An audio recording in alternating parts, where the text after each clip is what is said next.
Okay, right now. So this is Bobbie. This is my cousin Barbara Hayo. That's right. And she has been my cousin for a long time.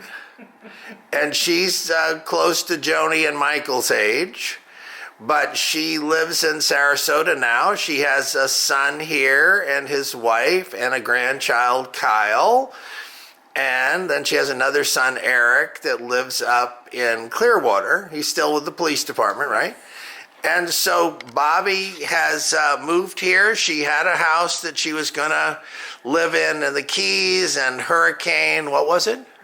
Irma. Unforgettable Irma. Blew her house away. Like it was like in The Wizard of Oz or something, you know? But it just came and blew it away, and her house was the one that was featured on all of the newscasts showing the damage, and a tornado hit it. So this is Bobbie, and I'm going to let Bobbie tell you a little bit about herself, and then I have 3 questions that Bobbie has written, and I'm going to ask those questions, but I'm going to let her just say something about herself and about life and what's going on. Well, everything in your questions is going to be about life and what's going on. So I may as well start it so you don't have to answer, write or read the first question. As I've gotten older, first of all, I think I'm 49. And it annoys my 2 sons who are now 49 and one is 50 some odd, that I insist on being 49. It's a miracle. But it is a miracle. But I do so for a reason. I'm actually, I think, 76, but I've lost track of all of that. So you're almost Joni's age. Joni is a year younger than I am. Wow. Yeah. She'll be 76, I think, and I'll be 77 in November. We're just a couple of days apart. So we came from a big family. My father had 6 brothers. 7. No, he would 6. Be number, yeah, he would be number 7. Right, and then he had 3 sisters. Mm-hmm. So there were 10 children, mm-hmm. And one of my aunts, Kate, would say that when they were kids at their dinner table, they would have oftentimes a dozen people. I said, Kate, you didn't even have to have company to have a dozen people. So they were close, and Bill was the youngest, and Bill was my father, but he was really to us, Herb. He was Herb. But it gets complicated. It was a complicated family because there were about 4 who had the first name Herb. Including the father. Including the father. Who was the Reverend Herbert. Yes. So nonetheless, I think the one I called HR, who was the oldest son, he took the name Herb. So Daddy, my father, who was the youngest, was called Bill, but I never knew he was Bill because I always thought he was Herb. And then actually Herb, the older Herb, some people called him Rawl. Yes. My father called him HR. But we were all close, so as we were kids growing up, we saw each other often, and Bobbie has a brother, and the brother Alex is my age, so he's just turned 70 this year. I'm turning 70. So, and Bobbie's here for a visit, and I'm going to just ask a question here. Okay. At this point in your life, mm-hmm. What are you passionate about? Aging, but not just aging in how I age or why I believe I'm 49. There's a reason for that. Is the way people, particularly in this country, treat people, particularly women, as they age.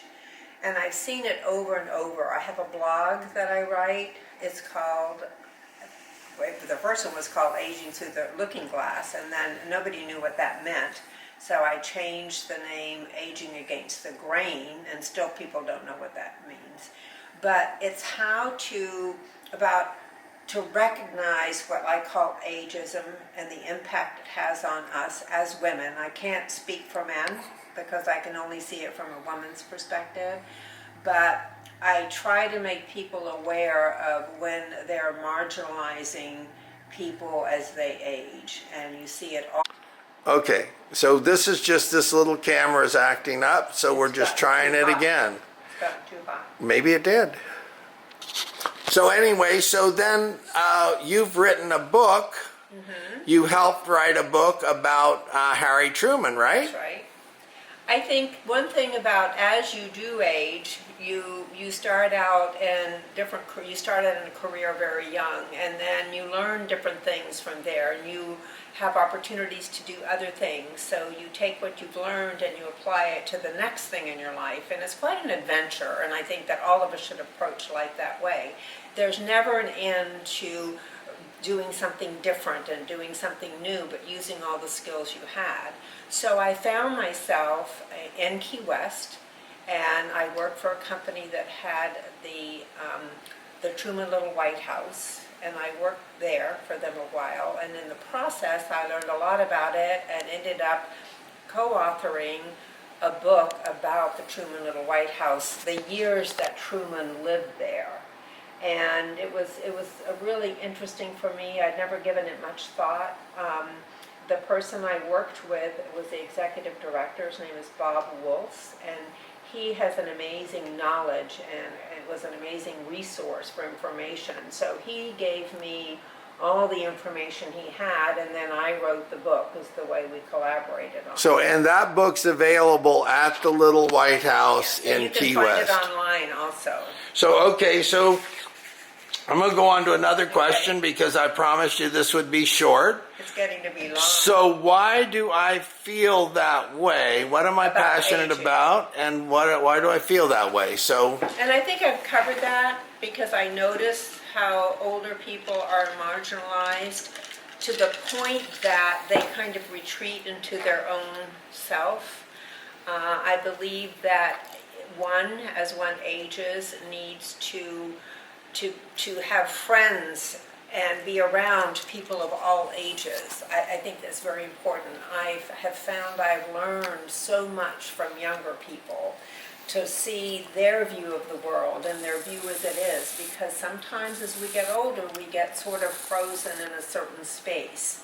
So, and that is almost expected, but I don't allow that to happen, and as a result I have, particularly this 30-something age group, particularly women, I have as close friends, and we have wonderful conversations. well, you just finished taking a trip with Kyle, who's Yes. 10 years old. So Yes. that must have been a melding of the minds or a Yes. meeting of the minds. Kyle is my grandson, and he's 10, and he is one of the most interesting people I've met in a long time. He knows a lot. He's a very not only is he loving and knowledgeable, but he's also a very positive person, and I believe so strongly in positiveness and making people feel good about themselves and feel positive about things, and Kyle has that.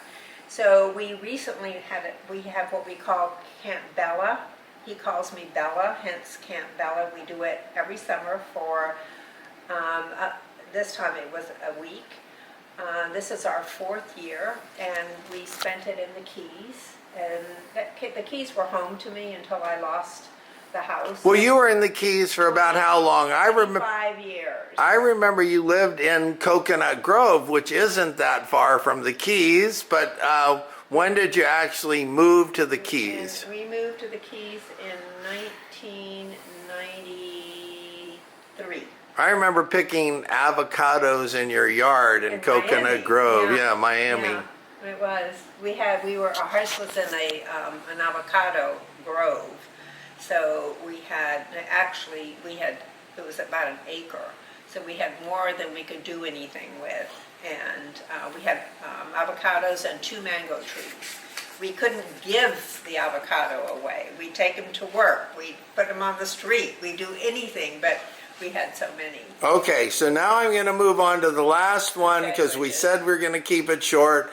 So why do you travel so much? Tommy will tell you that I'm always on the move. And I have a friend who is an artist and also a musician. And in one of the lyrics that he wrote for some music he was doing, he said he took from me, and it's called Moving to Stop Moving. Needs to be turned back on.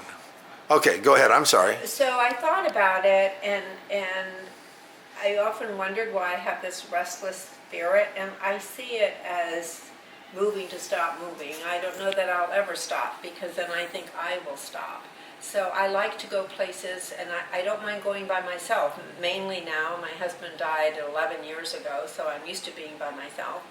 And I go different places and meet people and see new things, and I take short trips, and I enjoy it. But it also puts me in touch with life and things as they are, not as they were, which is also something that's very, very important to me. Well, So I keep moving to stop moving. well, didn't you move a lot when you were young? Yes, I Because think. I remember you lived in Connecticut, Fort Pierce. You said Yeah, Belgium. Mom You and said Dad- Brazil. Mom and Dad were in Connecticut, really, in Fort Pierce. I had gone away. I went to school. I went to Emory when I was had just turned 17, so I was young, and they were in Connecticut at the time. But after Argentina, we went to Belgium, where I had all my elementary school, and then we went to Venezuela, where I had all my high school except 1 year. And then I went and lived with Mother, Daddy were still in Venezuela, and I lived with some friends of my mother's, old family friends in Fort Pierce for my senior year in high school. So, Well, good. Well, I'm just trying to catch up with people, and this is just part of my, documenting, friends and family and people I've known for a long time. So thank you, Bobbie. you're welcome.